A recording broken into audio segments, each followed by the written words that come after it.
bafethu kunephutha elenzekile la. Engicela ulungisa. Udokotela uDlamini lo ikhosi udlula bedlala umfana ongenamona bathi nganyuza udanyumeza ngizibe singashubisana ehloko. Ngicela ukulungisa lento le ebonakalile eSouth Africa kube ngazuthi mina phakathi kwami no Ghost siyalwa. Angilwi no Ghost mina bengilungisa isimo segama lami.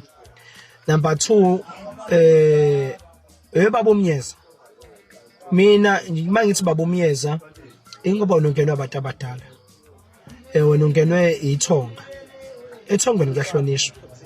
Ethongweni kuyahlonishwa. Ngicela labantu bakhe abangifonela abantu mina bazongibulala bazongidubula bazokwenzani bayiyeke lento abayenza kumina. Mina ngihlale ngonyameni mina nginenduna engiphethe mina. Yes ngihlale ward 100 mina nginenduna engiphethe. Nginomdidiyelo udidela insizwa mina.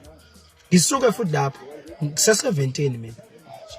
Angazi futhi wena ngise 17 mina einsizweni. Nakhona futhi ngiyatholakala. Ngiyinkatha nje mina. Hey, ngiyinkatha nka. Mina. Angisho uthini? Ngizothi nje mfethu angazi ngixabane nawe. Angazi ngixabane nawe mina. Nhlobo. Checka i-social media yami. Checka i-social media yami. Ubone ukuthi khona umuntu engingexabana naye. Mina kulezi zinto engingayiposti kwi-media mina enginazo. Angisho uthi ngithini. Kodwa ngizothi bhuti angazi ngixabane nawe mina. Cala uyeke ukungifonela. Kusukela namhlanje uyokungifonela mina.